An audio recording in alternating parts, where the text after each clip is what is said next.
Okay, let's continue. 今回は手がかりがない状態だから仕方なく昼間から街を歩いて調べていたの。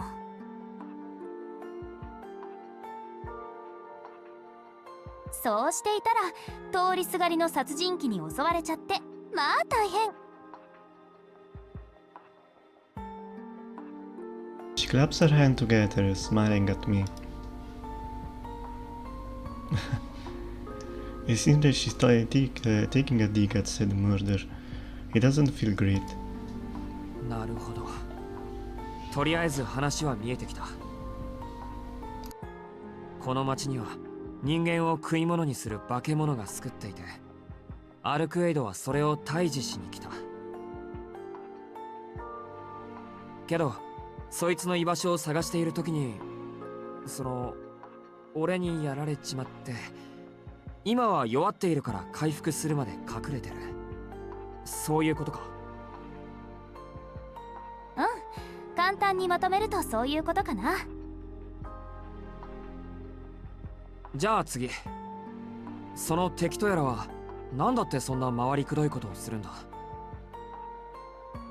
しもべなんか作らずに全部一人でやればいいじゃないか。単純に弱いからよ。どれほどの懲罰能力、どれほどのライフスケールを持った吸血鬼でも一人では生きられない。弱点が多い彼らは決して表舞台に長居はしない。だから脆弱だけど弱点の少ない人間を使い魔にして安全圏から血を集める。言ってしまうとリスク回避ね。弱点が多いね。具体的には？日の光、魔力枯渇が主だけど、最大の弱点はそうね、敵が多いということかしら。敵が多い？それはお前みたいな。私は例外というか特例よ。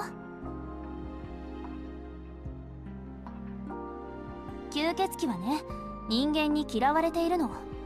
人間の最大の武器は数と共有でしょ。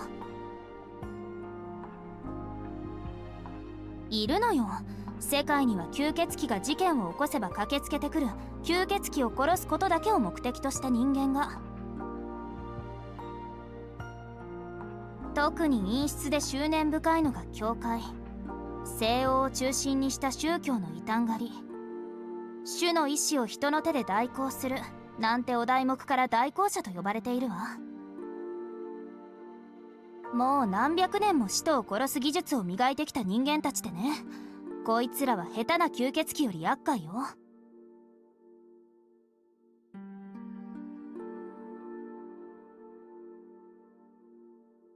だから吸血鬼は一旦隠れるの。いちいち相手をしていたら血も集まらないし、何より封印される危険性があるから。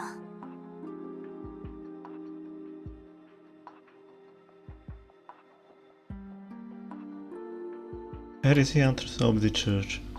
I guess it's kinda like the witch hunter inquisition from the Middle Ages.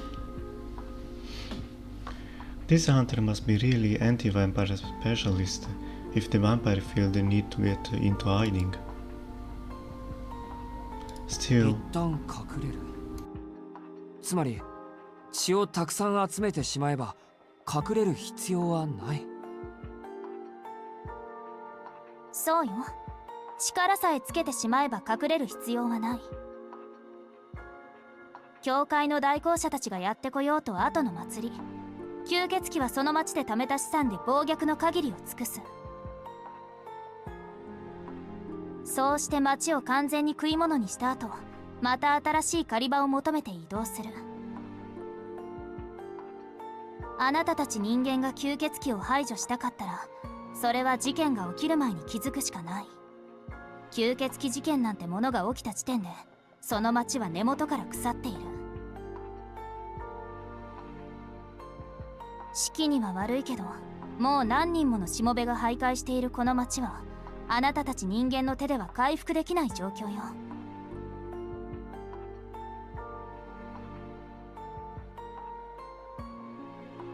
Arquid explains goes in through one ear and out the other. I understand what she's saying, but accepting it is a whole different story. And if she said that it's too late to save our city, there is no way I could just say, oh okay, and accept it like that. And besides, やっぱり俺には信じられない。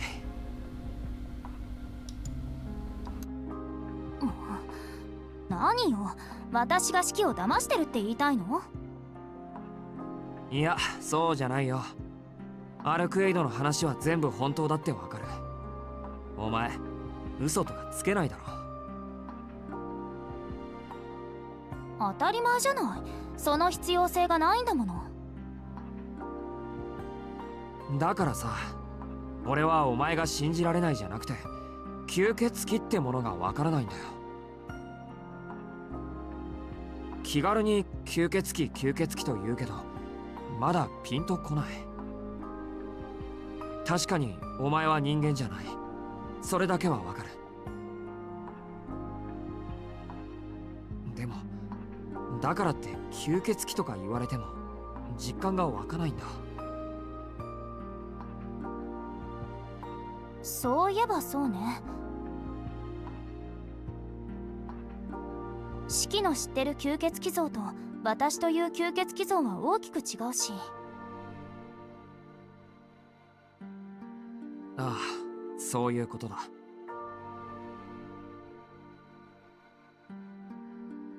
俺は吸血鬼なんてものが本当にいるってことより、吸血鬼がこんなやつだなんて想像もしなかった。古いタイプとか言われてもお手上げだ。お前とそいつらの違いもわからない。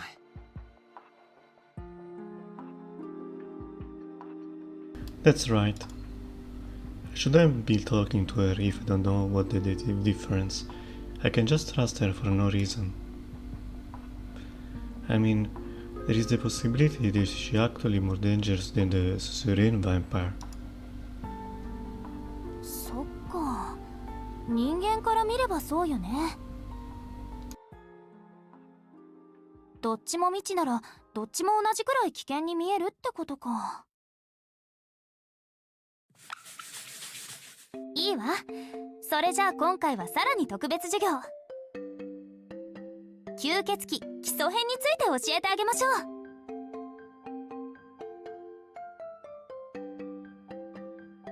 う。Arquid is proudly holding her finger aloof. いいけどさ、なんだよその基礎編って。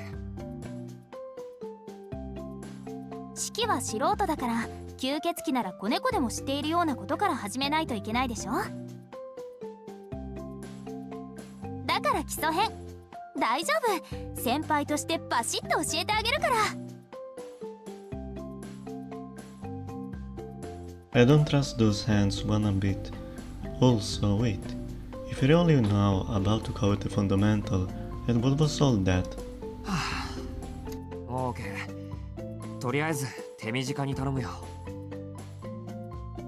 任せて。できる限り努力するわ。For some reason, I have a hard time believing that. I already said something like this earlier, but it seems that Arquid is used to having conversations.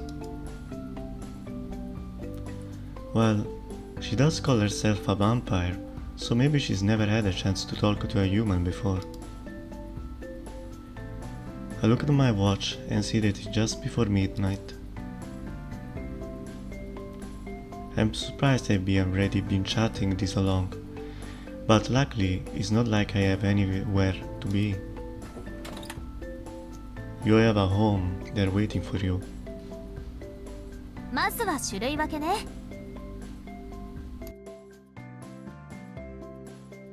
一般に吸血鬼とは言うけど大きく2つのものに分けられるわ。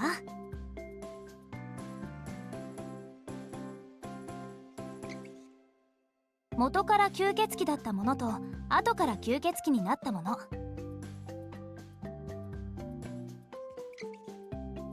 前者を神祖と言って後者を使徒と呼ぶの。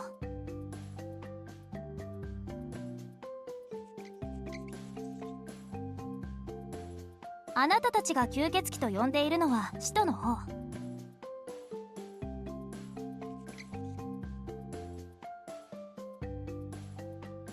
さっきの海底の話も使徒の生態系ね。人間の血を吸いしもべにして太陽の光に弱く洗礼儀式の前に敗退する。私たちの敵も使徒と区別される吸血鬼よ。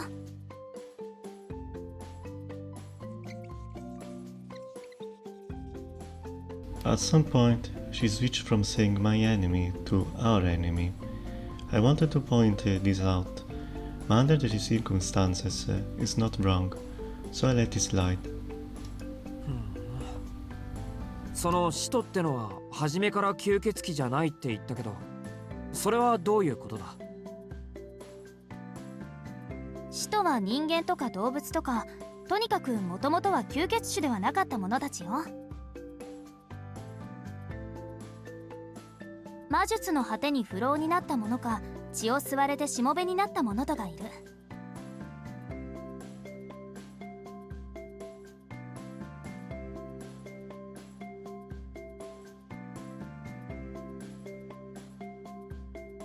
まあどっちの場合も結果は同じだけど。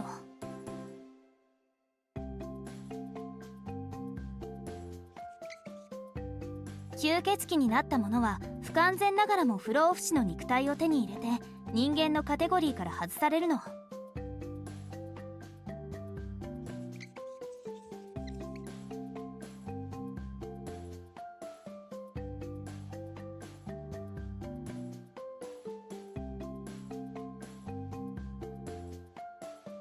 So there are two types of vampire.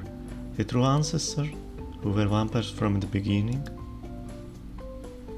and the dead apostles, who were humans that were turned into vampires. But something doesn't add up. I feel like there is a discrepancy of structural inconsistencies somewhere in what she said. ねえシキ、あなたは吸血鬼の特徴をどのくらい知ってるの？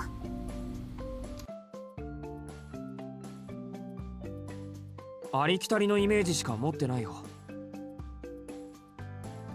処女の血を吸ったり、睨むだけで金縛りにしたり、霧になったり、狼に変わったりするあたりが一般的に聞く吸血鬼のイメージだけど。大体は合ってるかな。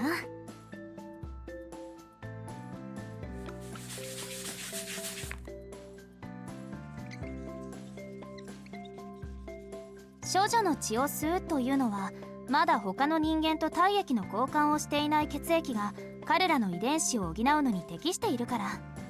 通常の血液より栄養がある程度の違いね。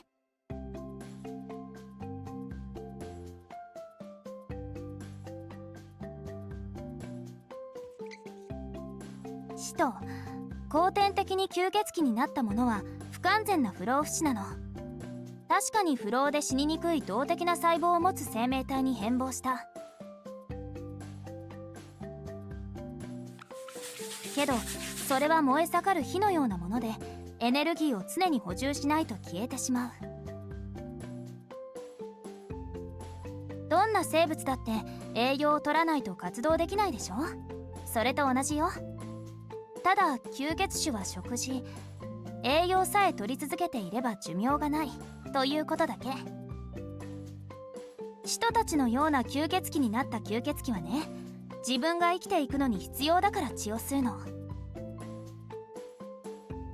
もともとは人間だったから不老不死の肉体というのは無理があるのよ。彼らの肉体を構成する遺伝子は長生きすればするほど、力をつければつけるほど原子の増大に耐えられなくなる。力を増やし続けないと崩壊してしまうくせに、力をつけすぎると自己の形、秩序を保てない。それを補うためにはどうするか。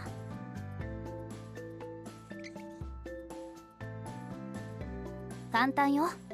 他から自分のような異常な秩序ではない正常な秩序を取り込んで失われていく秩序を補完していけばいい。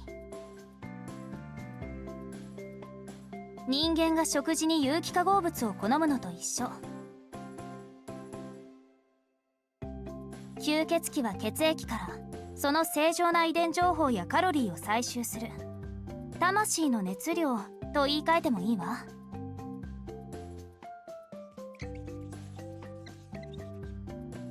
要は人間の血を吸ってその遺伝情報を取り込むことで自身の肉体を固定してるってこと。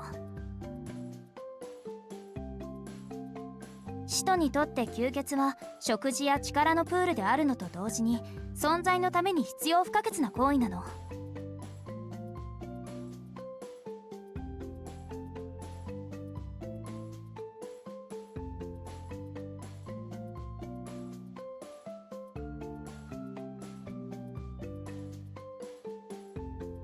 How blood sucking works. Okay, we are learning a lot. This is complicated, not to mention long. Despite the fact that I'm barely keeping up with this explanation, I could continue to plow on without a care. で、次は睨むだけで金縛りにするってやつね。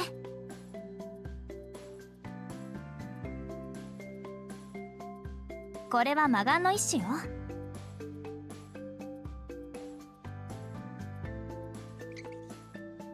眼球は便利で強力な魔術回路だから魔眼を持つ吸血種は多いわ。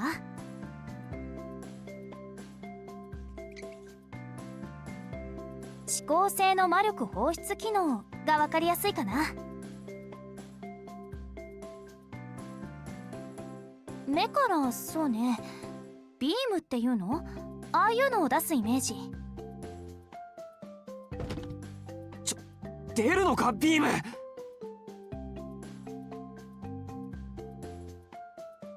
I voluntarily jerk forward at the mention of such a ludicrous word. 出ないと思う。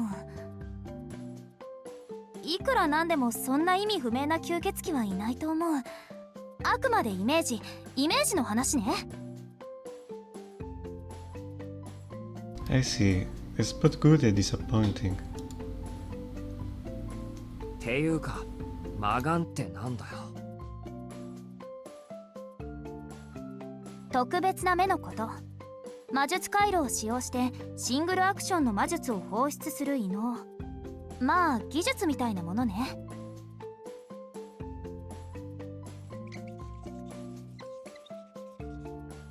ほら人間には剣術とかあるでしょ。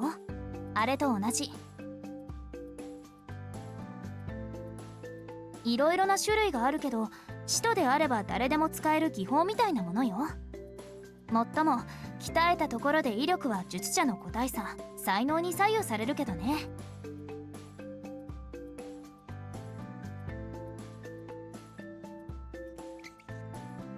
私たち吸血鬼が持つのは魅惑の魔眼。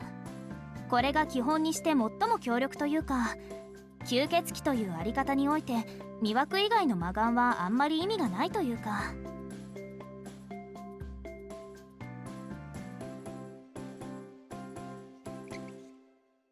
魅惑の魔眼は見た相手を魅惑するんじゃなくて吸血鬼の目を見てしまった相手を魅惑するの。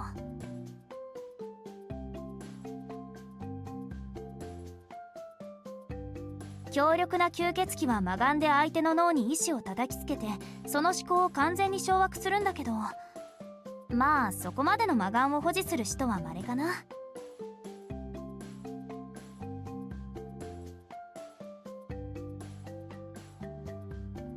So they function kinda like a brainwashing of hypnosis. You could order someone to forget what you saw here, for example. If you had eyes like those, you could easily cover up a murder, even if there were witnesses. 理屈はさておいて、要は目を見たらまずいってこと。うん、よくできました。だから吸血鬼と向かい合った時は顔じゃなくて全体を俯瞰するのが基本よ。相手と目線を合わせるなんて自殺行為だからね。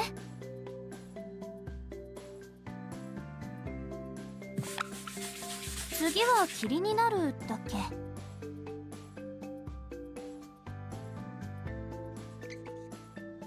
これも2種類に分類されるかな。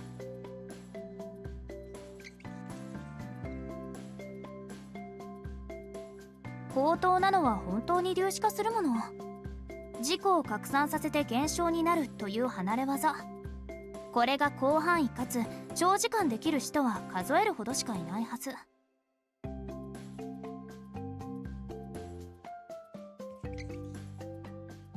で、下等なのは目くらましね。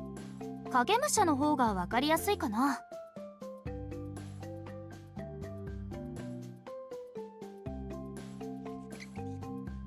用心深い吸血鬼は分身を作ってそれに意識を乗せて活動する。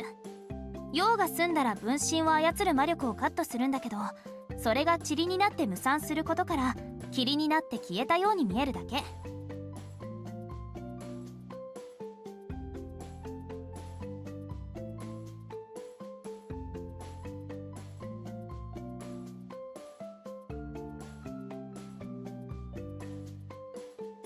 Kagemusha means shadow warrior, right? This foreigner, no, this foreign vampire knows a surprising amount about Japanese culture.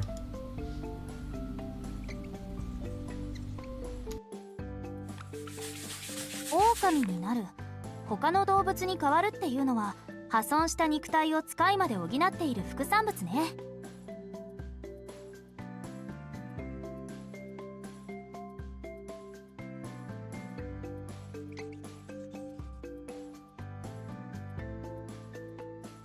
長い年月を生きた吸血鬼ほど崩壊する肉体の保管は通常の命では間に合わない。だから力のある獣を取り込んでそれを体として使っている。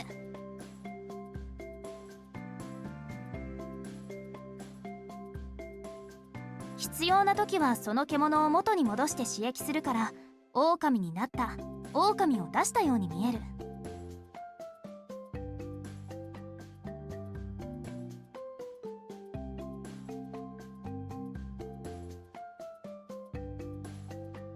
人たちは命のリペアとして古い獣を1匹ぐらいは体に取り込んでいる。けどそれが限界。あんまり多く取り込むと今度は吸血鬼の自我が獣と混濁してしまう。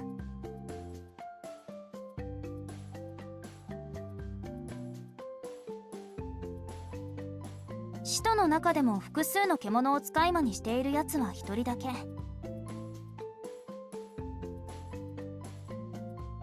そいつももう消えたけど。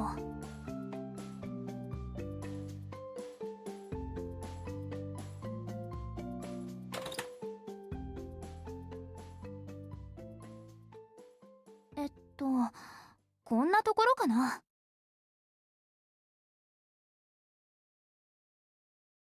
So, Sensei, what kind of vampire are you? 式が言ったイメージをもとにざっと概要だけを説明したけど、吸血鬼がどんなものか分かってもらえた？乱暴なまとめだけど、とにかく人の形をした人と同じ地勢構造をした吸血種を吸血鬼と呼ぶの。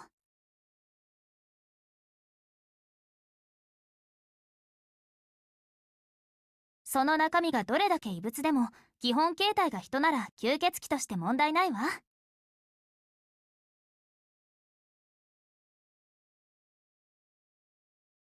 If anything, I'm getting more and more confused. I understand how monstrous these so-called vampires can be, but that's why I can believe that the woman in front of me is one of them. じゃあ次は私の番ね。実を言うと、私も大事なことを聞き忘れてた。なんだよ。俺に聞くようなことは何もないだろう。俺は吸血鬼でも何でもない。ただの学生なんだから。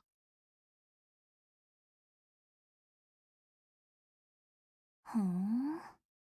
それじゃあ聞くけどシキ。あなた、どうやって私を殺したの？は？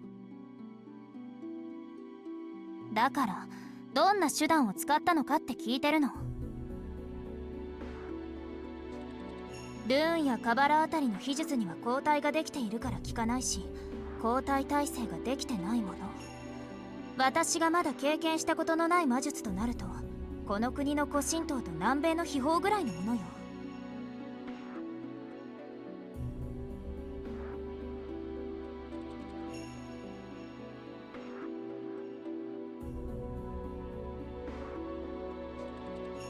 いえ、それだってあそこまで私を殺しておくことはできない。答えてシキ、あなたどんな年代物の神秘で私を再起不能にしてくれたの？ Incapacitated her. We turn it to shreds. いや、年代物の神秘って何のことだ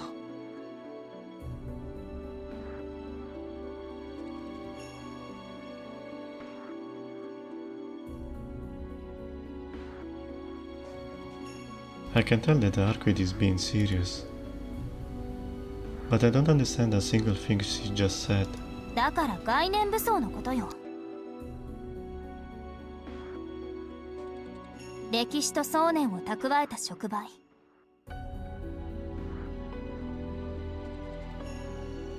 この国にも神器ってあるんでしょ？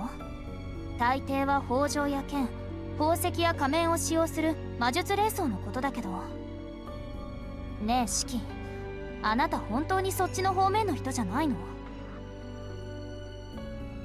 Yes, I have a fruit knife. そっち方面も何も、俺はただの学生だって言ったじゃないか。知ってることなんて何もないよ。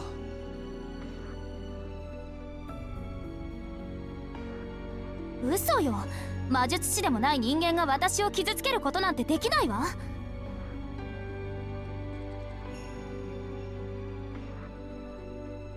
シキ、私に隠していることあるでしょ？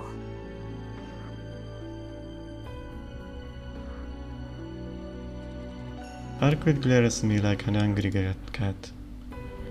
She can glare at me all she wants, but it's not like I'm hiding anything.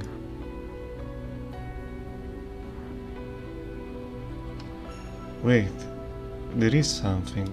すまん。実を言うと一つあったっぽい。けど関係あるのかな、これ。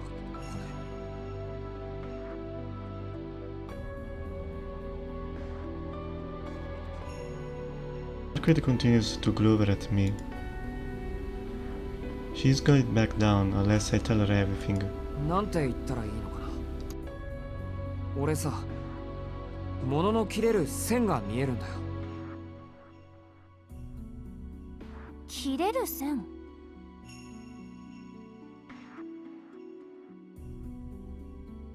？That's about the reaction I would expect. Who will believe something like that? In fact, I don't think a single person I've told ever has. それどういう意味？ However, Arquid's reply seems completely serious. だから物の切れる線が見えるんだよ、俺。生き物とか地面とか、とりあえず触れられるものなら全部亀裂みたいでさ、それに刃物を通すとあっさり切断できるんだけど、これ意味あるか？鉄をナイフ程度で切れるのは便利だけど、別に好きなところが切れるわけじゃないんだ。線が見えてるところしか切れないから、日曜大工にも使えない。お前を切った時だって、そのナイフなら女の肌ぐらい切れるだろう。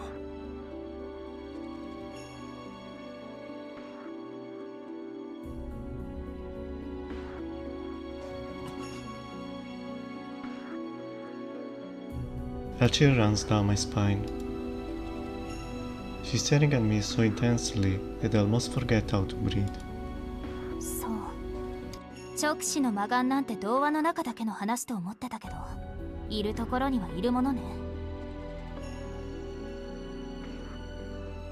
あなたみたいな突然変異の化け物が。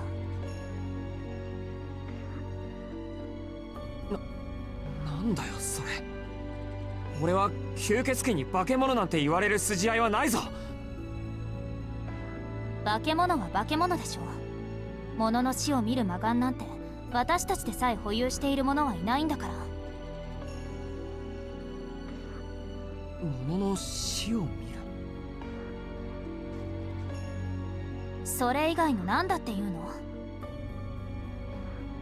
シキ、あなたの目は生物としてつながってはいけない場所と回線が開いているんでしょうね。その目は生まれついてのものなの？いや、こうなったのは昔からだけど、生まれついてのものじゃない。それじゃあ以前一度ぐらい死んでみたことがあるでしょ。お前じゃあるまいし、そう簡単に死ねるか。でもまあそうだよ。以前事故で死にかけた。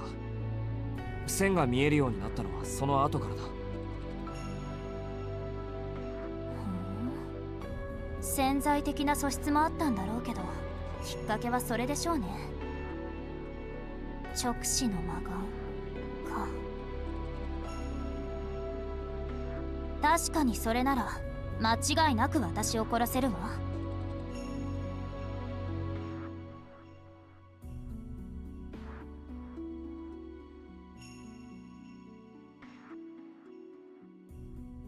Arquette pouts haughtily and averts her gaze. I'm glad she did. She's been staring at me with visible disgust in her eyes. アルクエイド、お前この線が何だか知ってるのか？実際に知覚できるあなたほどじゃないけど、知識としてなら説明できるわ。あなたが見ているものはね、万物の結果、物の死にやすい箇所なのよ。もっと分かりやすく言うのなら、あらゆる存在の死期、死そのものよ。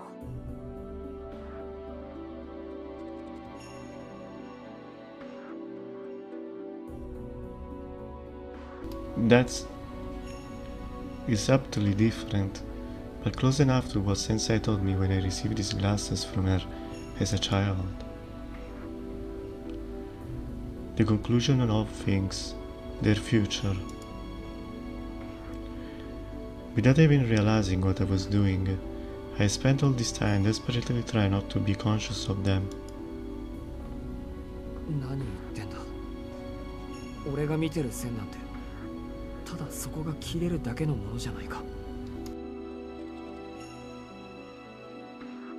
だからその線が死なの。いい意識、ありとあらゆるものには終わりがある。それがいつになるかは個別差があるけど、とにかく果てというものはある。死は到来するものではなく、誕生した瞬間に内包していて、いつか発現するものよ。それが原因と結果。因果律って言葉聞いたことあるでしょ？ここにある以上、それは必ず消えなくてはいけない。原子の流動、エネルギーの約束ごとね。たった一つの例外、ほんの小さな間違いも秩序は許容しない。だってそんなものがあったら、この宇宙の前提が崩れてしまうんだもの。それこそ泡のように消えてしまうわ。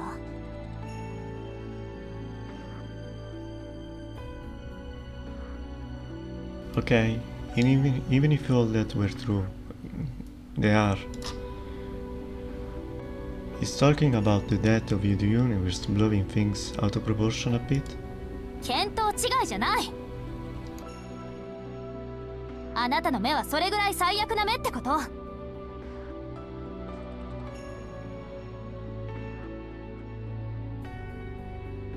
いい？消滅は万物にあらかじめ設計された決まりなの。どんなに長い寿命、どんなに強大な生命にだってこれはある。たとえ宇宙の寿命より長い寿命を持つ生命があるとしても、それは無限に生き続けるわけじゃない。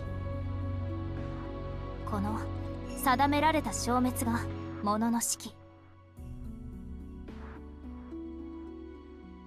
で、それは初めからあるわけだから、式という概念を理解できる機能、それと回線が合っている脳髄と眼球があるのなら、目で見ることは不可能じゃない。それがあなたの見ている線の正体よ。あえてあなたたち風に理論づけるのなら、原子結合の宿命的欠陥部分というところかしらね。それともその個体の死因を発現させる遺伝子に用意されたテロメア的なスイッチかな。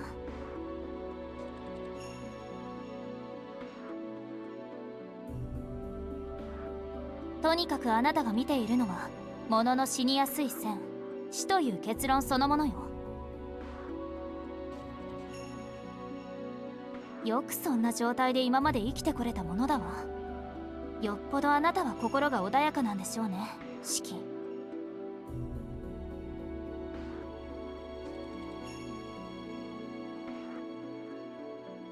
Arquette's statement is blunt. I can't believe that she's really this insensitive. Even though I understand her explanation, I don't want to acknowledge any part of it. そんなものあるはずがないし、まして見えるわけがない。あなたには見えてるじゃない。普通生物は首を切ったら殺されるわ。これは切断したから停止したということよね。逆に言えば、首を切断できない生物は殺されないということになる。あ、これは私のことだから例外にしておいて。あなたはその決まり事を無視できるのよ。あらゆる外的要因を無効化する者が相手でも、まず殺す。殺された相手はその後で死んだ状態になるんでしょうね。切断したから殺害できたじゃない。あなたの場合は物を殺害したから、その結果として対象が切断される。ほら、これが化け物でなくて何だというの。物が切れるだけの線って言うけど、その両目は今まで生まれてきたどんな異能より得意なものよ。あなたはね、シキ、あらゆるものを殺してしまう死神みたいな目を持っているんだから。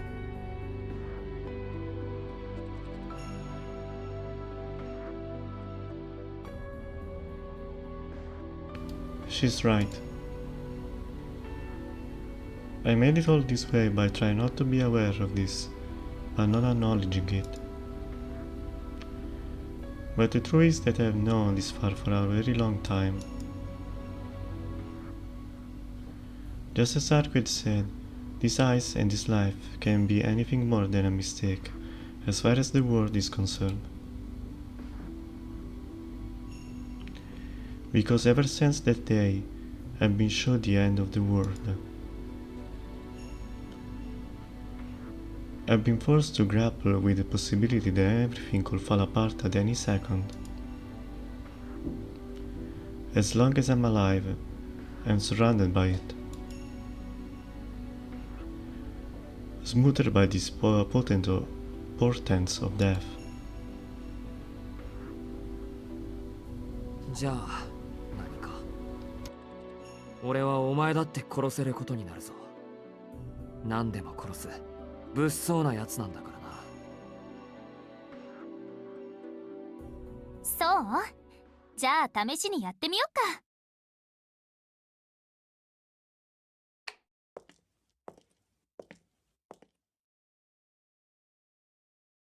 Arquette turns on the light and walks over to the window.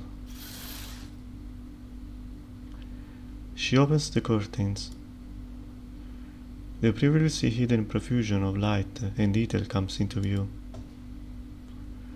The moonlight streaming through the window casts the shadow of a pale figure. ほら、いいから本気になってみて。もしかしてそのメガネで見えないようにしてるの？いいんだな。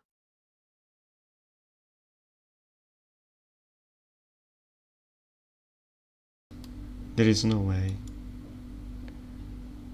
I place a hand on my glasses. I never taken them off in front of anyone else before. I guess I've given in to despair after suffering awkward indictments. Spurred on by my violent feeling, I take off my glasses.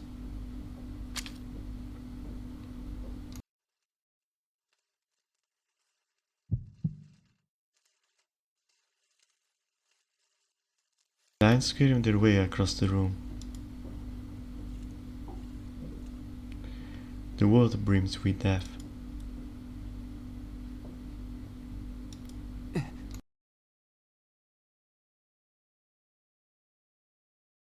What I see before me is a miracle that make my doubts my own mind, my own eyes.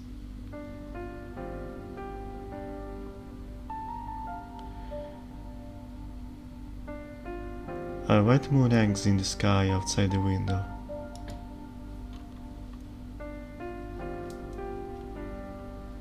The lines which are hard to see under the harsh light of the sun are more than just visible under the faint illumination of the moon. They are almost radiant. But among them, the lines on arcuate body are so thin and insubstantial that I can barely see them. I have to squint and pay close attention to make them out at all. そんな、どうして？どう？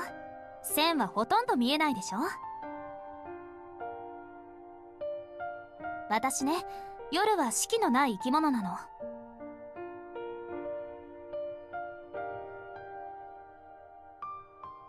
だからあなたの目でも殺すことは不可能でしょうね。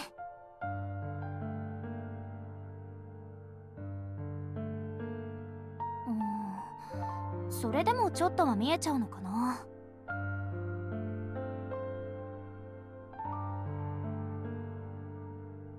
夜は死なない私だけど、昼間は多少の死期ができてしまう。その弱点を突かれて私はあなたに殺された。あの時は大仕事の後だったし、即死体制も落ちてたしね。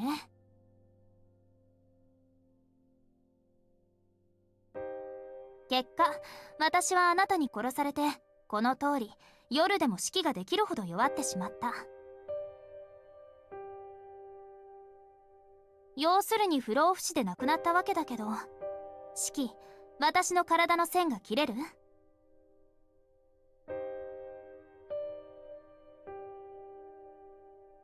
？I'm not really sure. It's true that I can cut anything that has a line running across it. Even so, I don't think I'd be able to cut them as deftly as I did back then, running them through in under a second. やりにくいと思う。線が見えたり見えなかったりするから、アルクエドが眠ってでもいない限りできない。でしょ？それがあなたの最大の欠点ね。どんなに死が見えていようとも、その線を引くのは死期自身の腕じゃないといけない。いくら私が弱ってるからって死期に捕まるほど運動能力は低下してないもの。I see. As she says, there's no way I'd be able to keep it with a nimble animal, much less catch one. And I can lay a finger on their lines if I can even catch them in the first place. To sum it up, even if I can see these lines, it doesn't mean that I can kill a moving target. The fear that I had gripped me lessened somewhat at these words, and I am able to laugh off in my humane nature.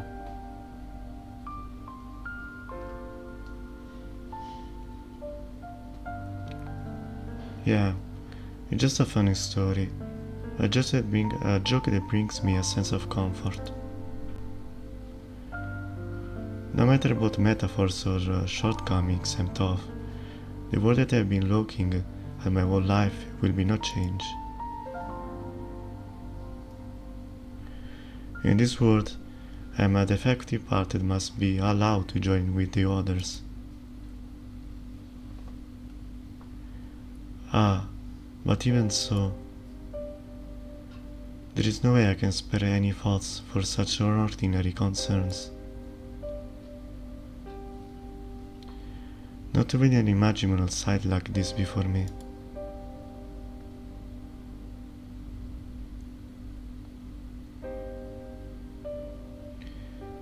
A beautiful flower, suffused with moonlight.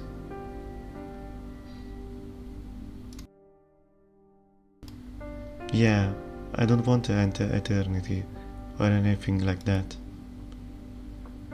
But the thoughts of something in this world that even I can touch.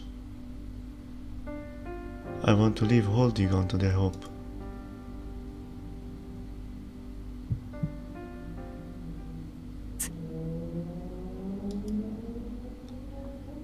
I feel the sudden twinge of a headache.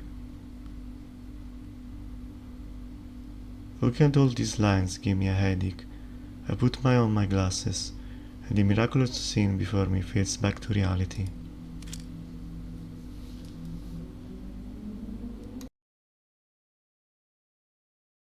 Arcade is eyeing me suspiciously. なんだよ。まだ何かあるのか。ううん、そうじゃなくて。そのメガネをかけていれば線は見えないの？まあ、そうだけど。昔俺の目がこうなった時に出会った人がくれたんだ。今じゃレンズだけしか使ってないけど、これのおかげでなんとか普通に生活が送れてるんだよ。そっか、そうよね。どんなに強い心があったって死とずっと向き合っていたら発狂するか眼球を潰すしかないものね。あのな、さっきから言いたい放題物騒なことばっかり言いやがって。少しは遠慮してくれ。あと近い。止まれ。いいからそこで止まれ。止まらないと花瓶投げるぞ。Sensing danger, I back away. However, my threat was entirely ineffective against the big cat in front of me, and Arquid continued to prowl nearer with a keen curiosity. ねえ、それ見せて。嫌だ。これは大事なものだから渡さない。別に壊したりしないってば。ねえねえ、本当に見るだけだからいいでしょ。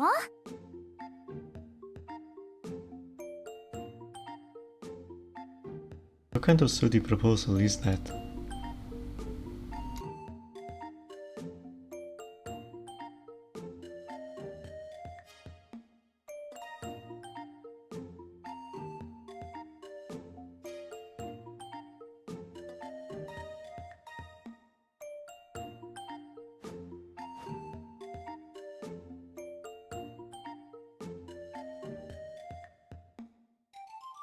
I think the first choice is just for contributor for her route, so I'll go for second.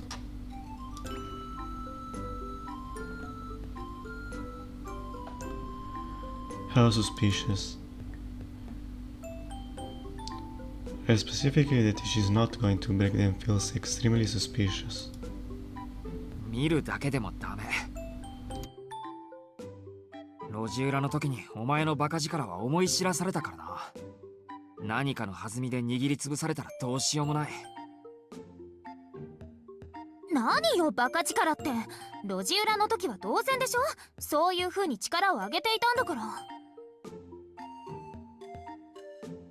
普段であれば式の方が力は上だろうし、そうむやみに物を壊したりはしないんだけどな、私。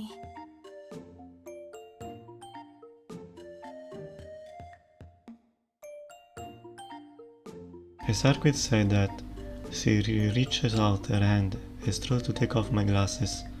Her behavior is only getting more and more suspicious. Those are the eyes of someone who is definitely up to something. Before Arquid has the chance to pull anything, I leap away from her and go sit down on the couch. 逃げた。そりゃ逃げる。お前の無茶には慣れつつあるけど、このメガネだけは渡さないからな。万が一にも壊されたりしたら替えがないんだ。それとも弁償してくれるのか？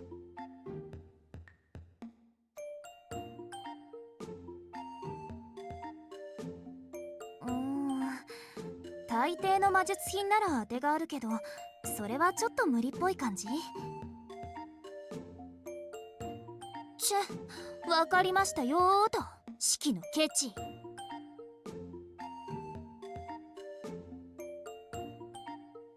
It seems she's just curious about things that people hold dear. What is she, a child? はいはい、ケチですよだ。人間は生き返ったりできないから何事も慎重なんです。だいたいこのメガネがなくなったら俺はお前に協力するどころの話じゃなくなる。四六時中線が見えてたら頭痛で頭がどうにかしそうだし。ふん、死が見えてると脳に負担がかかるのかしらね。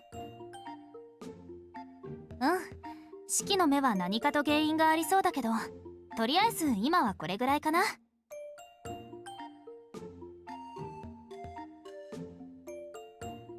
機会があったらもう少し詳しく教えてあげるわ。結構だよ。あいにく長話は嫌いでね。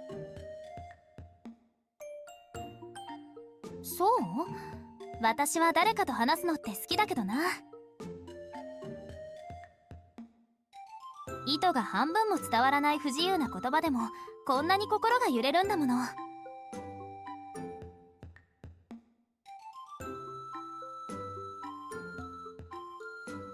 Arquid gives me a carefree smile.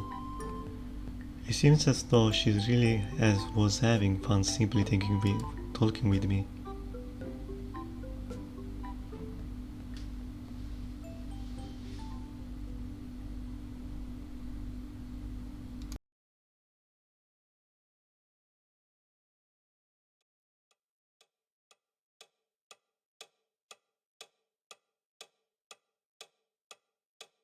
The night is drawing to a close. Arquid is perched on the edge of the bed. Meanwhile, I'm sitting on the sofa, zoning out as I stare at the clock. The time is a little after 4 in the morning. There is only about an hour left before dawn. あと1時間か。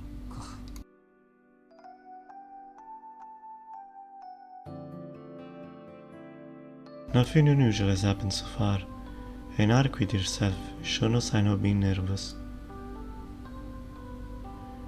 The hotel is peaceful to a fault. I was honestly a little on edge because how quiet everything was, but in the end, I even thought I was worried over nothing. I'm not sure why, but I get the feeling that tonight we'll continue to slip away uneventfully. ねえ、シキ。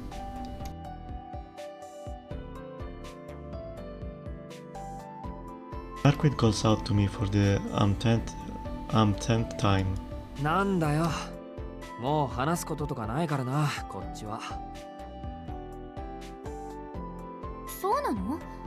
せっかくこうしてるのにもったいないね。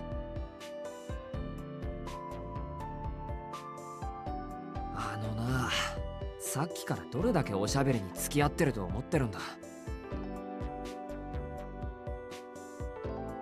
6時間だぞ、6時間。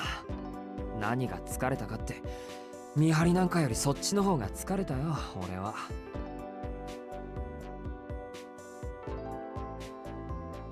Arquid glares at me with displeasure. I'm just stating a fact. For whatever reason, she keeps trying to start up a conversation. I told her that if she's feeling weak, she'd better off going to sleep, but... 話している方が楽しいから。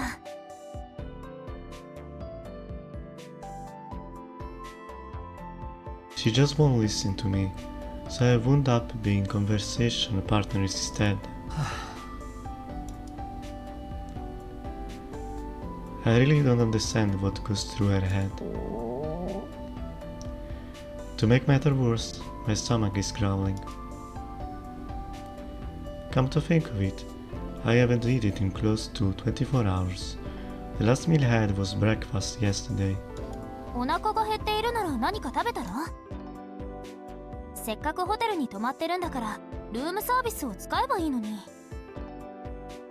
え、緊張感がそがれる。そういうお前の方こそ何か食べた方がいいんじゃないか。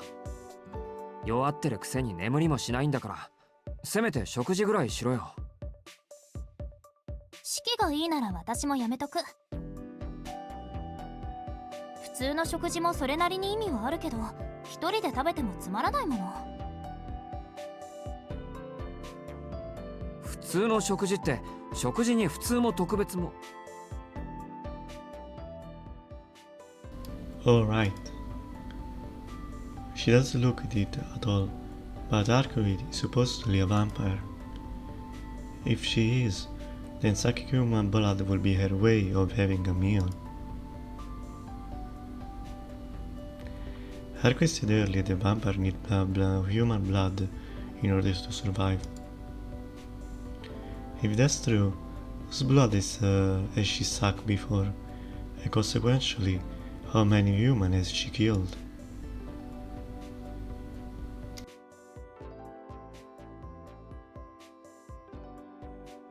Asila glanced at Arquid's face.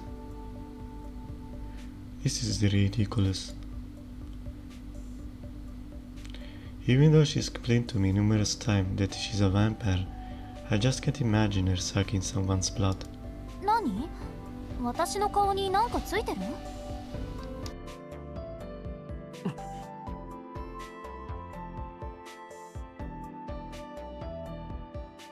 ？Panicking, I look away.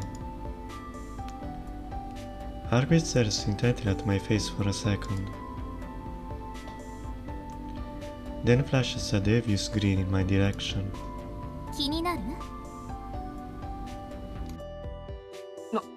何が？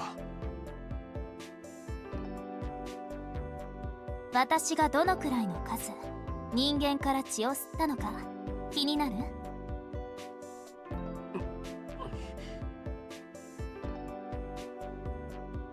？She was right through me. Arquid is grinning so broadly that it's starting to make me feel a little uncomfortable. I don't like where this is going, but even so, I can't help to but wonder how many people she has killed. そりゃ気になるよ。俺はお前と協力してるんだ。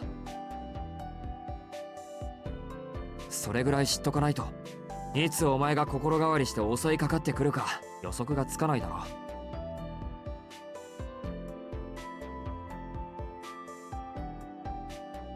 That's what's really bugging me.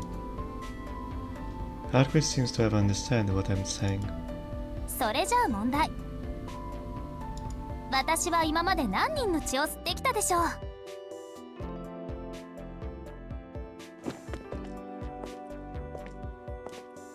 Arquid springs off of the bed, lands off the floor with a soft thud, and walks over to the window. 何人のって、それは。Arquid smirks. It seems he's enjoying watching me struggle to come up with an answer. It's obvious that she's trying to provoke me.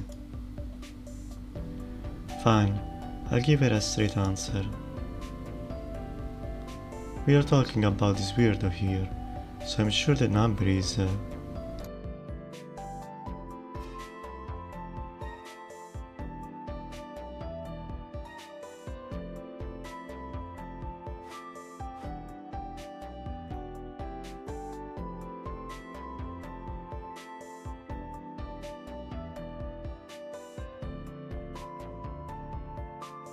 Well, let's bring some humor. 10人は少ない。はい、全然惜しくないはずれね。じゃあ100単位か。残念、日和切ったはずれです。なら1000単位なのか。はい、それも豪快に外れだわ。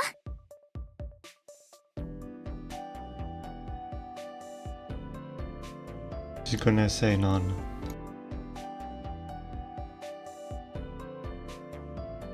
Arcade makes a strange chuckly sound. It's not like I'm angry or anything, so why do I feel so incredibly frustrated? じゃあそんなことはないと思うけど、まさか万。それも外れ。もう10だの100だの1000だのって式は私のことそういう風に見てたわけね。ひどいな。それじゃあ見境なしじゃない。違うのか。吸血鬼ってのは見境なしなんだろう。人間だって生きてるだけで腹が減るんだ。お前たちだって生きていくために血を吸うんなら際限はないんじゃないのか。そうね、それはそうなんだけど。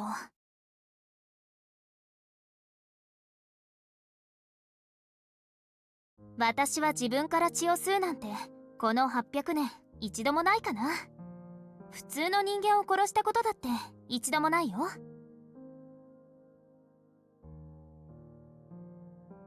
How sweet of her.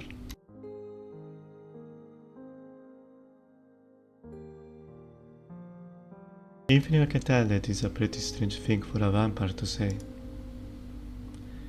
But, more importantly, それ本当の話か。本当よ。だって私血を吸うのが怖いんだもの。血を吸うのが怖いって吸血鬼なのに。きっと臆病なのよ、私は。だからいつまでたっても吸血鬼としても半人前ってこと。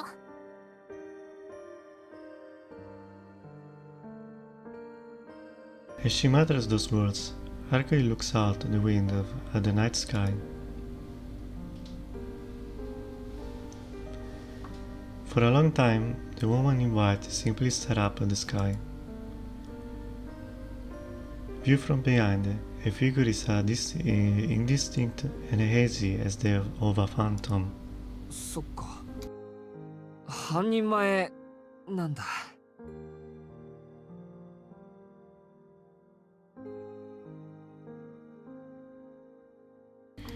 With one hand on my chest, I muttered those words.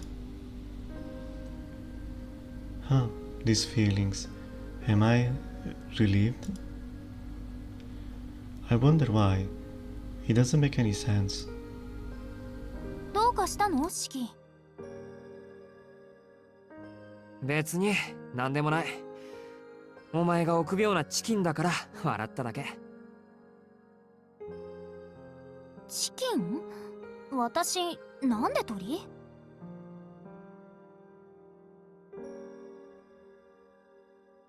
Arquette tilts her head in confusion.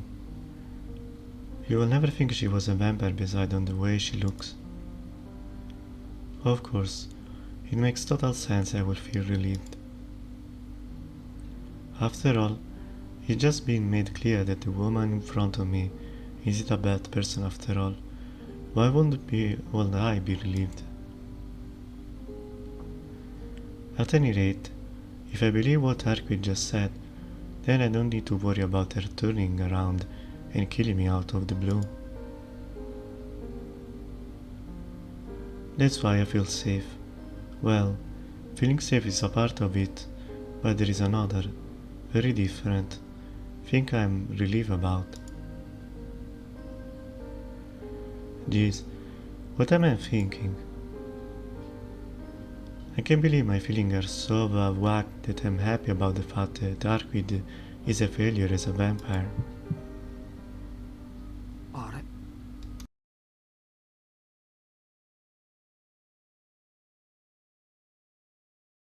I'm suddenly struck by a dizzying headache. Maybe I relax a little too much while talking with Arquid.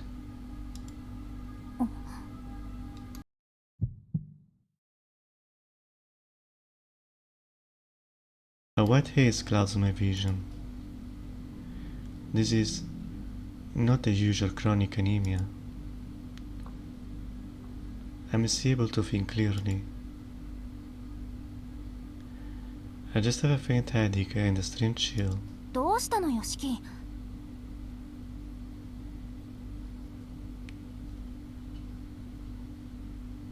そんなに額に汗を浮かべちゃって。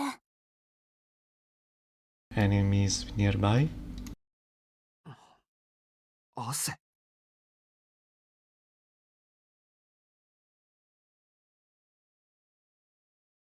I put a hand to my forehead to confirm. Arquid's right. I sweat so much that my hand comes way soaked. This is strange. It's not like we are in a sauna, so why am I sweating so heavily?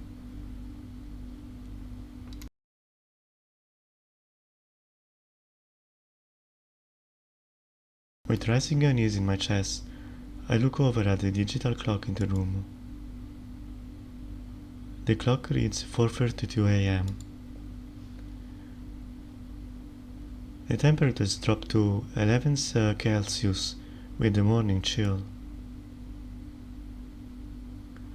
I shouldn't be sweating nearly this much in this weather. No, actually, this room feels as hot as a midsummer heat wave. アルクエド、お前暑くないのか？ん？別に活動に異常をきたすほどの温度じゃないでしょ。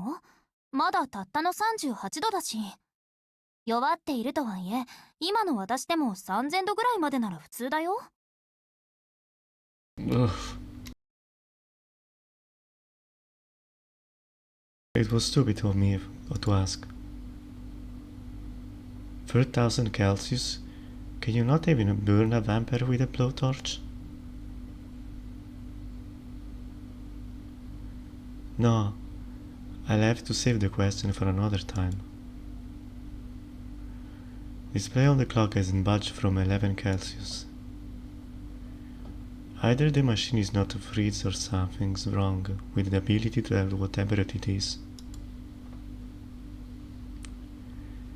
As I look around the room, try to spot something else with the temperature read out.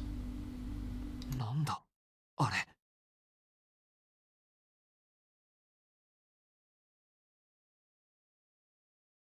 My eyes end up glued to the monitor installed in the room, the one with the video feed of the hotel lobby.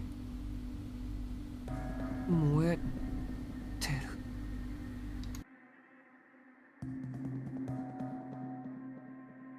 I can't believe my eyes. It's a scene straight of a movie.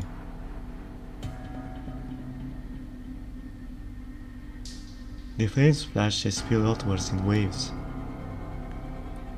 A human-shaped figure rides around, black smoke pouring off it. A large carnivore is greedily devouring that figure. アルクエド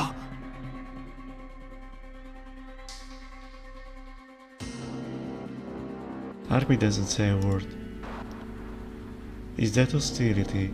No, contempt in her eyes. She's staring at the monitor, her emotion totally different to mine.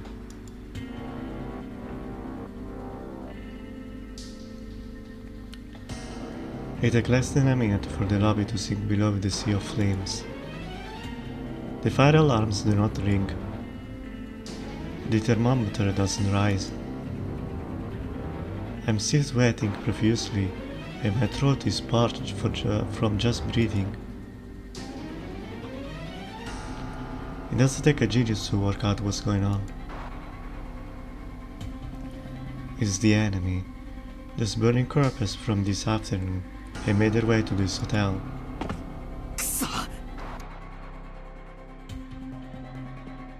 I ran to the window to see what's happening outside. There is no change in the cityscape. Despite the towering flames, none of the people outside seems to have noticed anything out of the ordinary. Nobody is making their way into the hotel, nor is there anyone trying to escape from it. どうなってるんだアルクイド。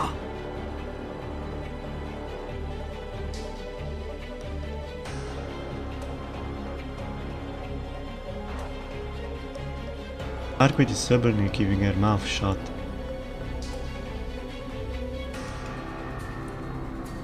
The seconds tick away.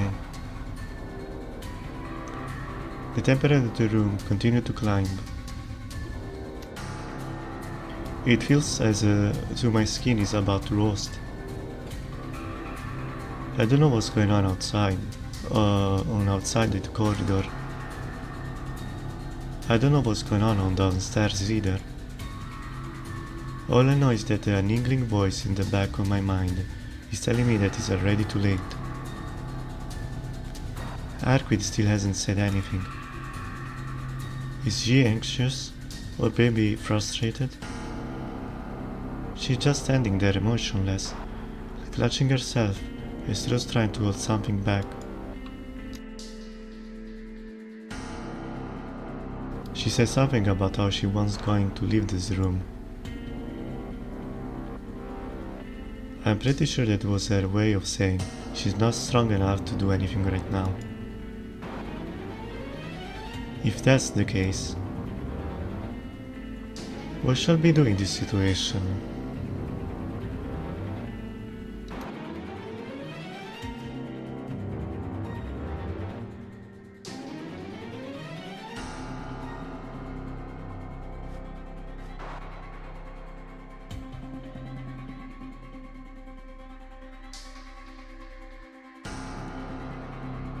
Yeah, why not? Let's be suicidal. よし。 I take a small, deep breath and shake off my doubts. I look around the room for anything I could use as a weapon, but find nothing.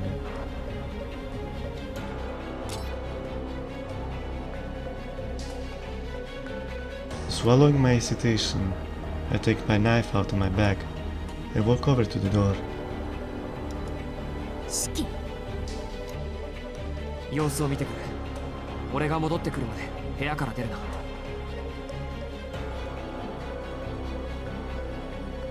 Well, it went so well the first time I tried, but they ambushed us.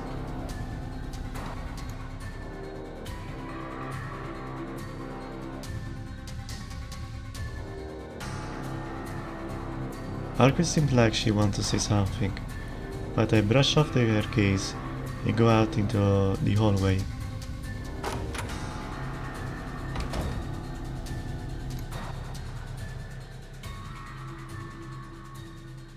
The lights in the hallway are off. Something must be wrong with the electrical system. The only thing still lit is the bank of elevators at the end of the hall. My throat hurts even more than I did when I was in the room. The air surrounding me is hot, rough and as a sandpaper. The hallway is frightening quiet. Not a single sound can be heard. There are no signs of life at all. There are no people running away. No people being burned to a crisp.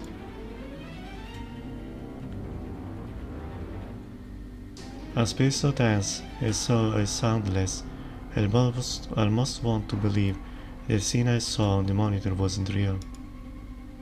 異常はないよな。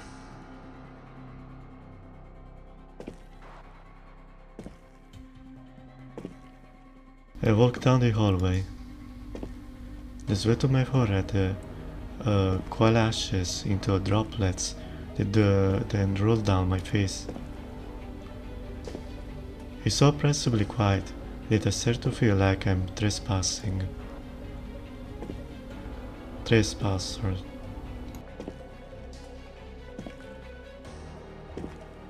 It is customary for a vermin that disturb the atmosphere of a place to be crushed.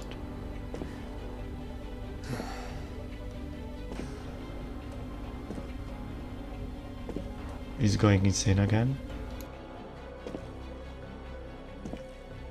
I take another deep breath to calm myself down.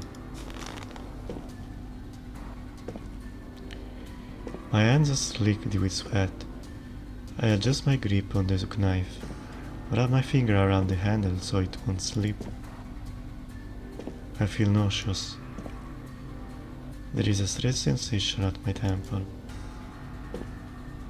As the nerves are reaching out from my back or my eyeballs toward my brain.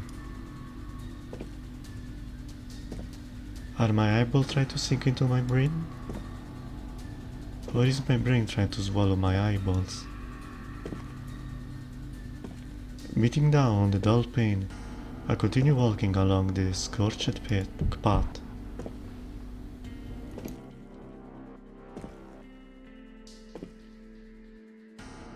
It hurts. My eye hurts. My head has grown heavy. I'm so lightheaded that I could kill or over any minute. Yeah, I know this feeling. It's how I always feel right before I collapse from anemia.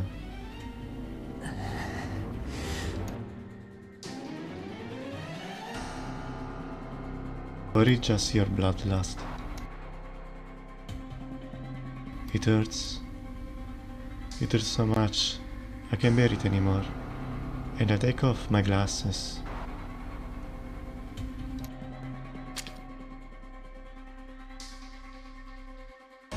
The elevators come into view. It's a long hallway. More than 20 meters remain between me and the elevator. They are so far away, I tell myself. I just turn back, I tell myself. For some reason, I feel as though... Oops.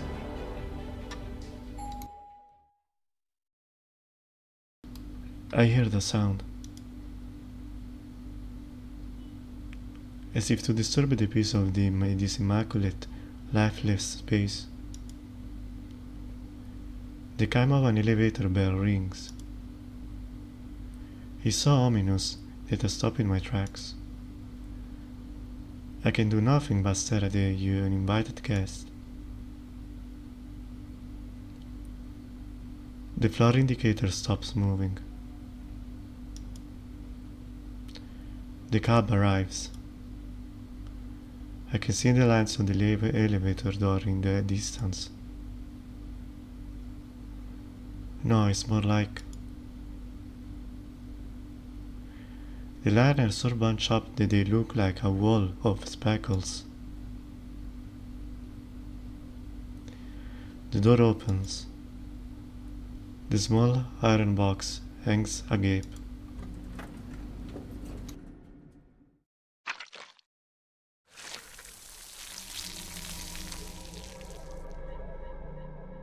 Inside of the box is a wash with the flesh of the recently deceased.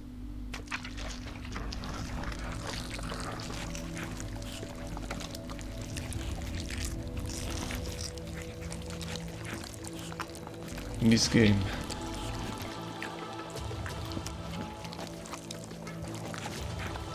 I stop breathing. As my brain rejects my thoughts, so too do my lungs abandon their functions. An iron box, an elevator. Tightly packed piles of red flesh. The noises.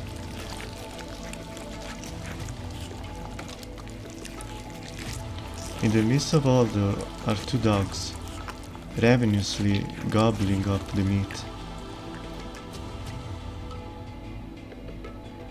Everything I can see is stand right. Frankers.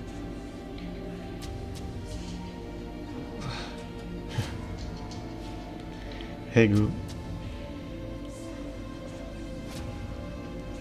A red vicious fluid begins to flow out of the elevator with a gurgling sound.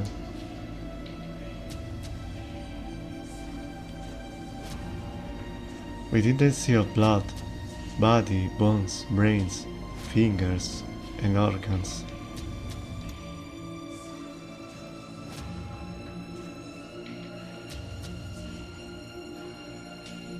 The two black dogs are the only living creatures.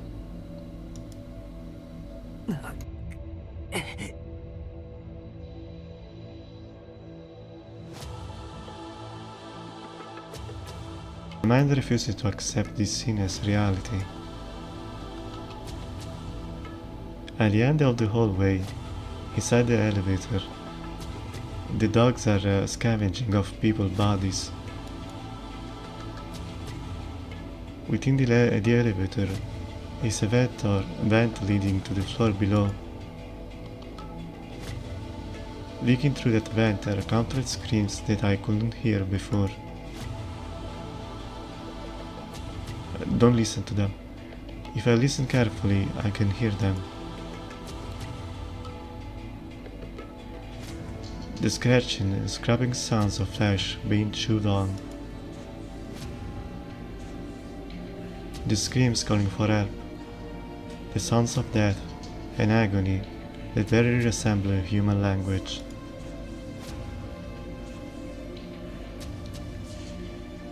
My brain, directly connected to my hearing, can picture what's happening. Although I can see it, images from within my head. Images of people being burned alive.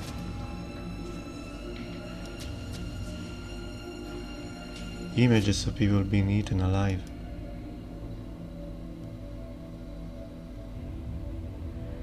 There was a man who had noticed the unusual temperature. The moment he opened his door to flee, he was engulfed by the conflagration and died. Don't look at them. There was a girl who had locked herself in a room, sat down in the bath, and cried.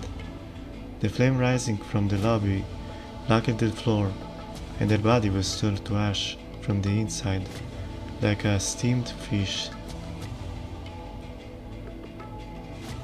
There were adults that scrambled for the elevator as fast as they could, but the elevator was filled with dozens of former guests.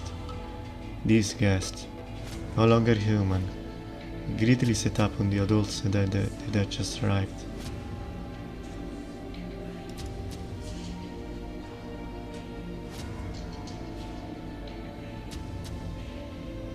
So, well, goodbye to our hideout. Half of the screen were out of fear of being eaten, and the other half in despair and being burned alive. No one was spared. Beneath my feet, inside the large box about hell, lies a hellscape so close to me that it makes my skin crawl.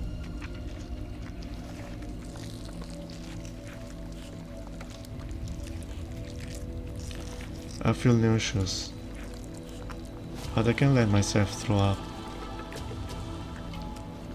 because if I did it, I would also become one with the sea of red.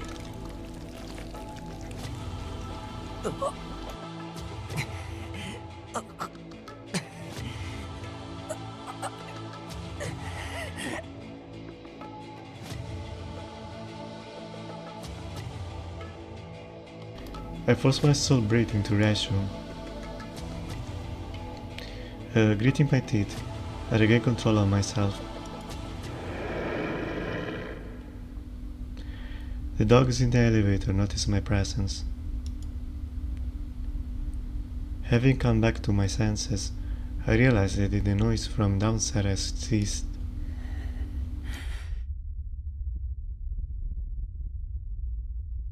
In other words,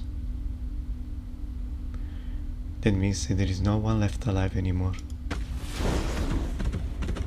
The two black dogs break into a run. It is something ground. I am their final prey.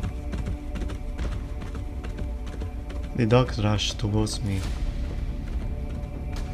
I can see countless lines on their bodies. But despite this, my paralyzed mind doesn't instruct me to fight or to run.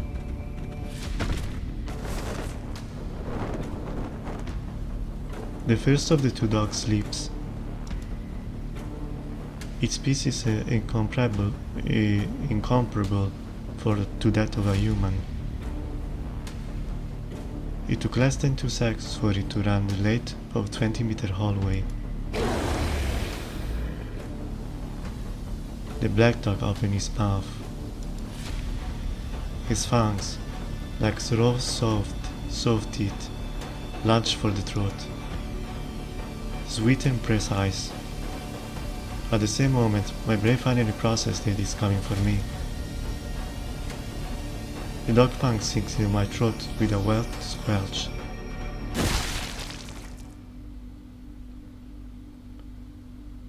I, to Shishki, have died.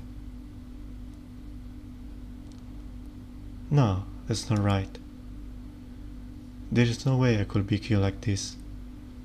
No way I could die like this. I won't hesitate just because people are dead. A hot summer day. It was a long time ago, or maybe it was 7 years ago. I certain that back then I witnessed a much more vividly gruesome scene than this.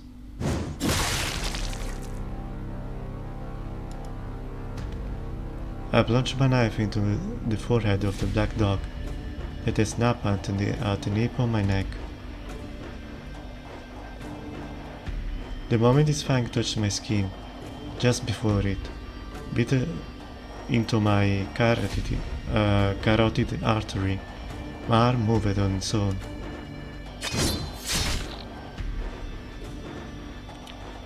I'm amazed at myself. I ran my blade through the forehead of the dog with no waste motion, like a machine whose only function is to slash and kill. Because that was where the first dog's line was. Under normal circumstances, when an animal won't stop moving, the instant its brain is destroyed.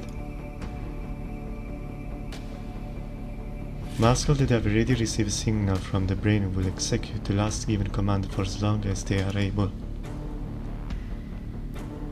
So even if I more or less tear its head apart, the dog's fang will still bite my neck off.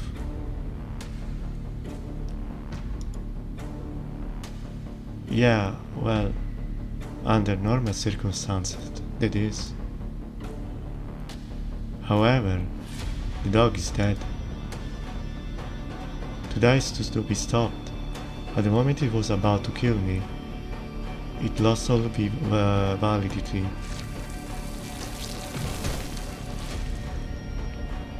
The first dog falls to the ground. In its place, the second dog leaps for my face. I thrust my knife in its open mouth.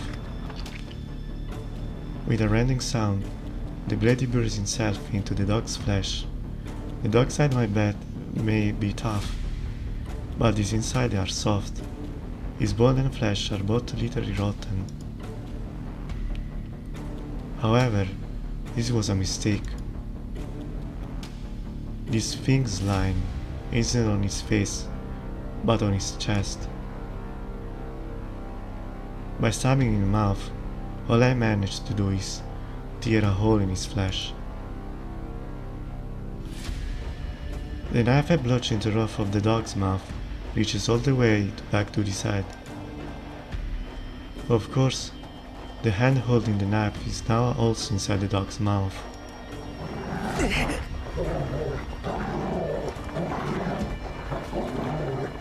The dog is still alive.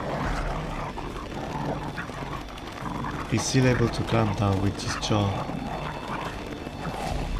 At this rate, the cartilage, the soft tissue that connect my head holding the knife and my arm, will be beaten in half. The pain finally brings me back to my senses.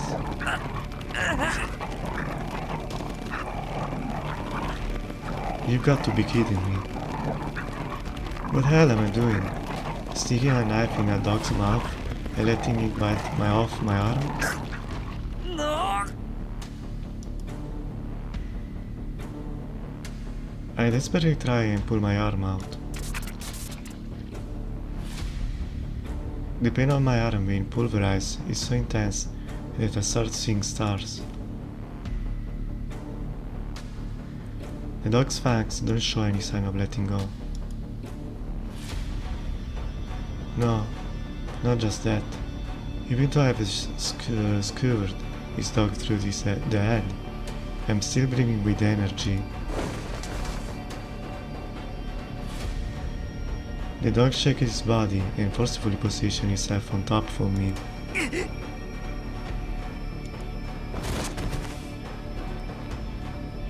I collapse to the floor with a thud. But I still can't get my arm off. Even though I ran the dog through with my knife, he continued to clamp down with his jaws.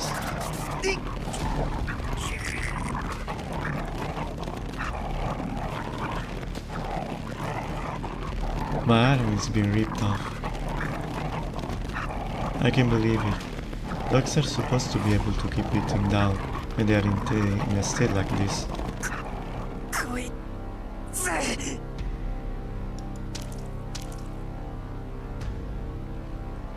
I feel something wet and slimy. Looking at the dog's mouth, I can see drops of blood splitting out. Is it coming from the hole I stabbed in the dog's head? Or is the blood coming from my arm that's getting beaten off? To be honest, my adult mind doesn't even care which it is. Arquid, please, where are you? And if I try to get away, the dog has already latched onto my armor. There is no way I can escape. There was never a way for me to escape to begin with. I don't have a choice. I just want to survive. And if I want to survive, there is only one thing I have to do. Really, all I have to do is kill this thing.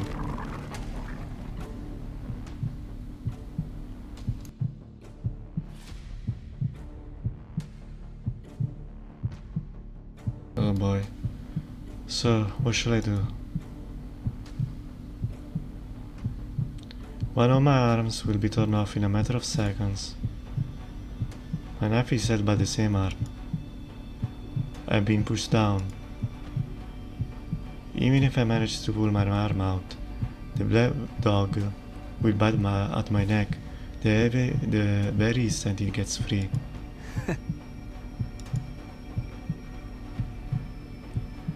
In the midst of this hopeless situation, I tell a let's sleep at laugh.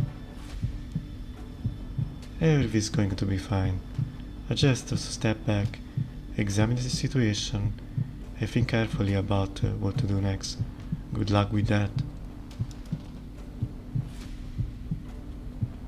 That's the teaching that's gotten you this far, right? Look, there is even a whole bunch of lines right there on the back of the dog's head. See? It's always easy to work out what needs to be done to survive.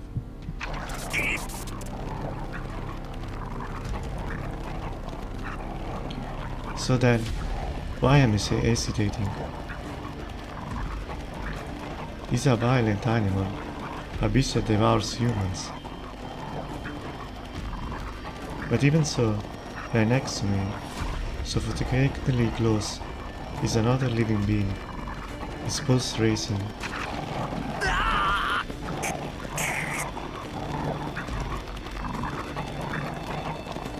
The pressure bearing down on my arm grown even stronger.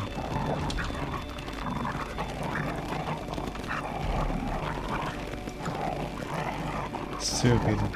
I'm so stupid. I've been so inconsistent that I'm should just let myself be killed. In this world, it's kill or be killed. So then why do humans hesitate like it's some sort of cruel act?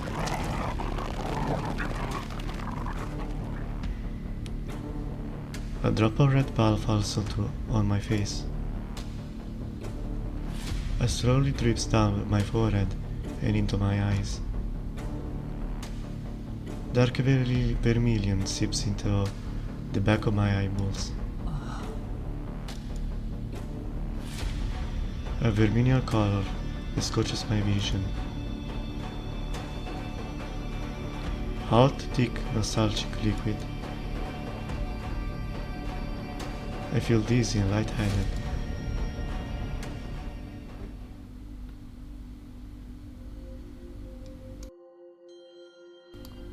Still, I can kill something that's alive. How hypocritical. You already killed a much greater animal than that lovely beast. Yeah, you're right. But that time was different. Tono Shichi wasn't in his right mind back when he killed the Arcuit. Even when I took down the first black dog, it had nothing to do with my own will.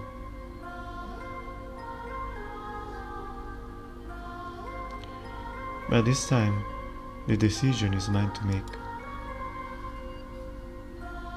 Isn't that what Sensei said, Shiki? That big power belongs to you alone. That is up to you how you use these eyes. That's why, as long as I am who I am, as long as I continue to be a decent human being, I should respect life and never treat it lightly.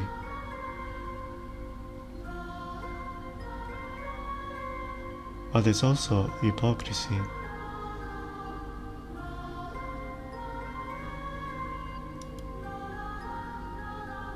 Because a long time ago, you are ready.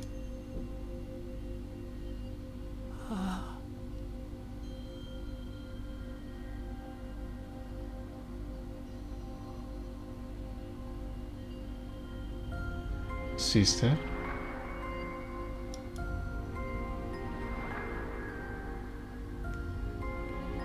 A bad dream from my childhood.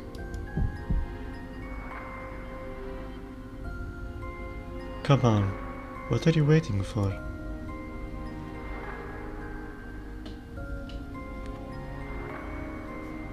It was a hot summer day.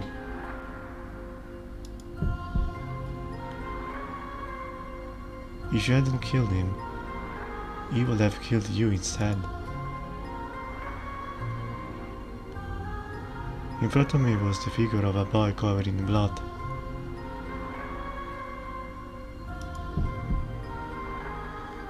You were ready. The hot red blood on my hands.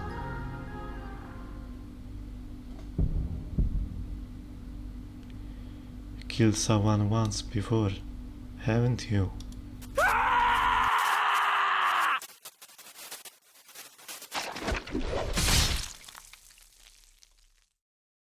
I stab it. Instead of pulling out my arm, I drive it even further into the black dog's head. A cry of pain echoes in my eardrum.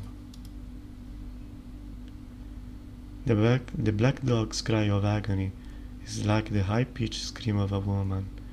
He can't howl probably because my arm is stuck in his mouth, but he's howling all the same. I bet it must hurt a lot, but I don't care. I use the arm cock in the dog's jaw to thrust the knife even deeper. The knife emerged from the back of the black dog's head. It splits the skull and easily slices through the skin. Sticky gobs of blood and peppering tissue spray everywhere. Incidentally, the rest of my arm also passes completely through his head.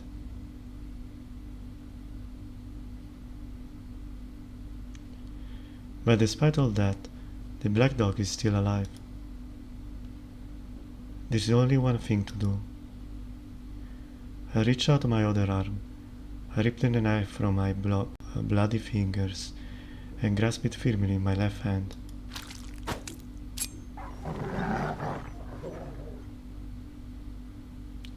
The dog's full body trembled in supplications. It loosened its fangs, as if I tried to apologize. Like I care. I simply dismantled the black dog along its line.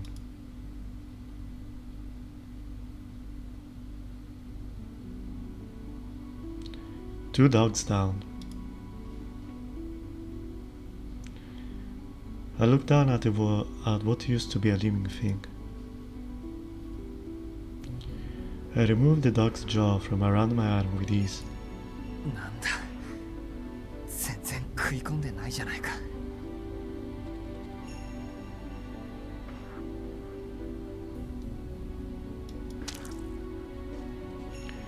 I looked at my bloody arm. There are bite marks on my school uniform, but the mask gouged into my flesh, and no more than a centimeter deep.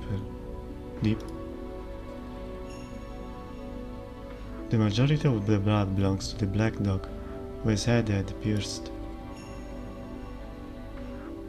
The pain I felt when it bit me had been minor, but my fear had made this seem many times worse than it was.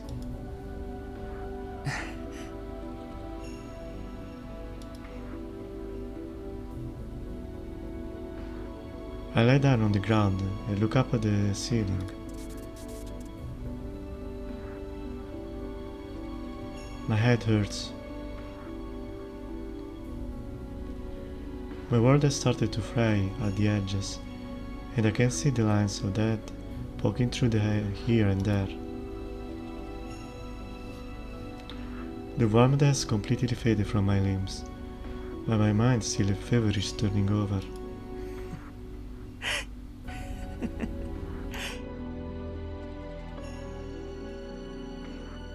Right next to me are the corpses of the two black dogs. One of my arms is smeared with blood, and the other is clenching a red knife. In addition, there are countless human corpses littering the lower floors. I can't help but laugh, because none of this is real. There is no way of this could be real. Therefore I must be normal. I'm completely, absolutely normal. Yes, you are. Keep telling yourself that. The only crazy thing here is the dream I'm having. As soon as I wake up, it's all be over.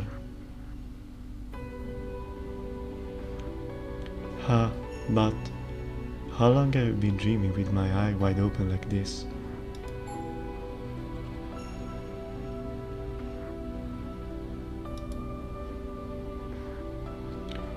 A cheerful sound rings out, terribly out of place. エレベーター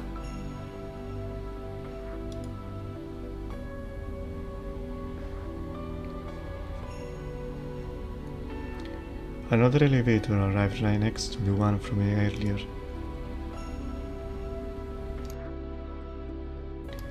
My exhausted brain cannot process what this means. The door opens. Even though my brain is functioning properly, my body automatically stands up at the shifts and shift the knife back to my right hand, right to face whatever gruesome scene is about to unfold. I don't like this at all. The second iron box swings open. Inside it is. から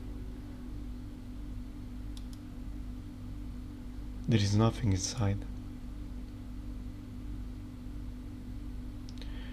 This feels like a bit of an anticlimax.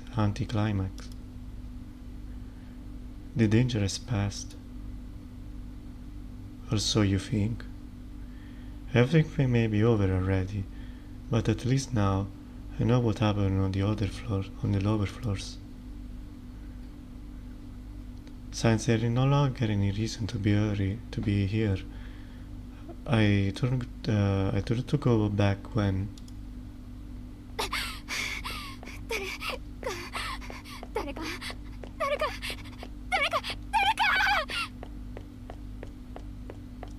Is this Sensei? The teacher? A commonly observed female voice rings out. Her voice along with her footsteps grow louder and louder. There is no doubt about it. A survivor is breathlessly running up the stair next to the elevators.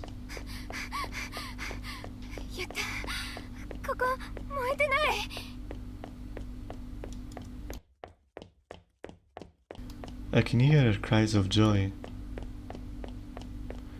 The sound of her footsteps doesn't stop. The source of the voice tumbles onto the landing by the elevators.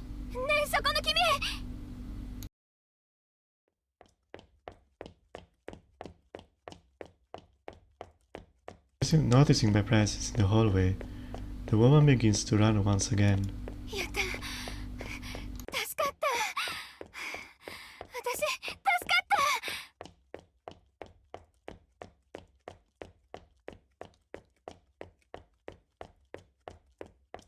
I guess not, she's not the teacher. Her face, which had been tense with fear, now begins to radiate joy.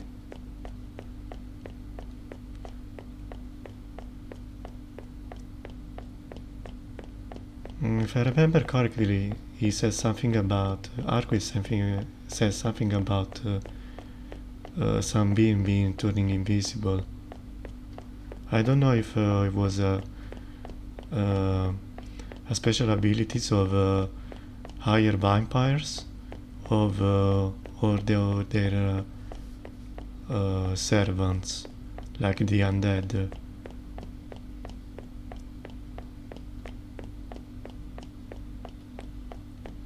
Might be the case in the elevator. There might be.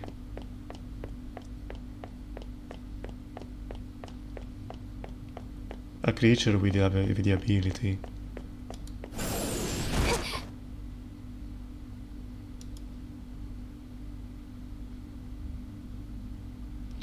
A pallid hand appears and drags the hope back into the depths of hell. Classical.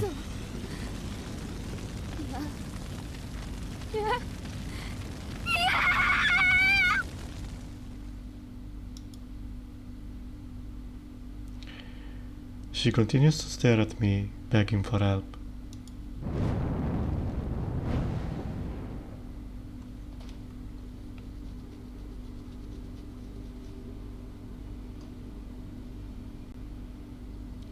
Ah, it was him. She doesn't mount any resistance at all. The woman is restrained with ease. The instant she grabbed by his hands, she loses her consciousness as falls suddenly waking from a dream. Stop. Stop right there. Let her go. She had nothing to do with us. She's just an innocent woman. Don't feed her on her, at very least. やめ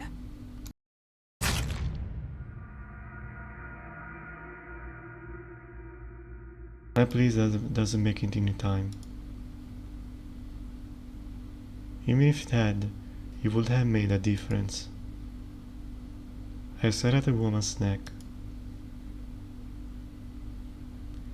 It feels as thoughts as stars are streaking across my eye. Unprecedented rage sharpened my vision.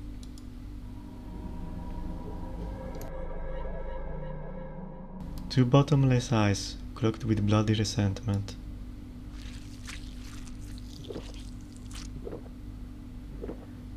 The woman's limbs twitched softly.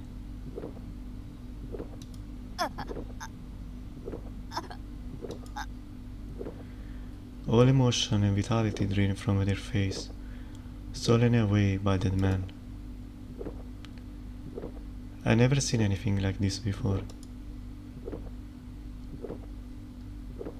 Yet, despite only now seeing it for the first time, I don't need an explanation to know what's taking place. I can even hear the sound of him gulping it down.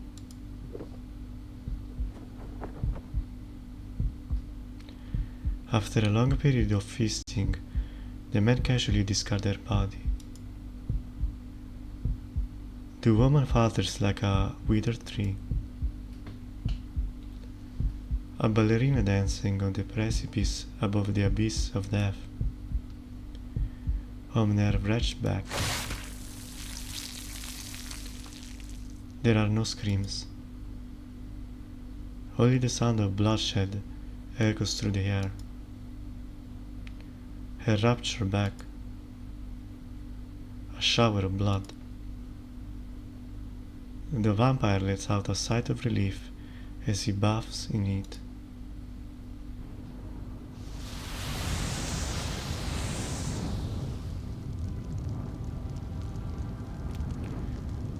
Well, at least it's a classy vampire. Oh,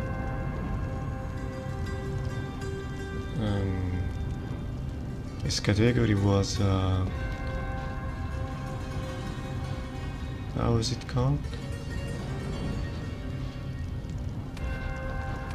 A suzerain. The world changes drastically.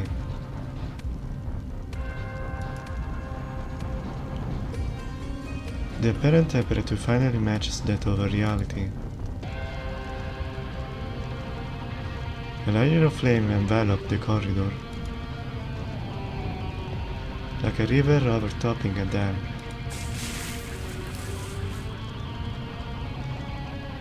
The heat scorches my skin. If I breathe now, my lungs will fry for sure. But something's off. They are burning. The flames are definitely flickering.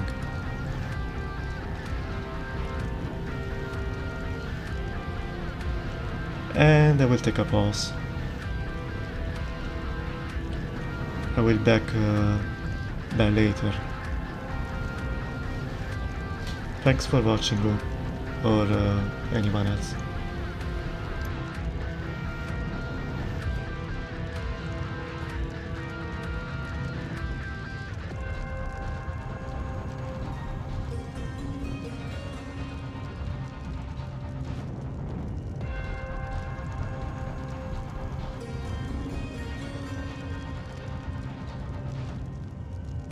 See ya!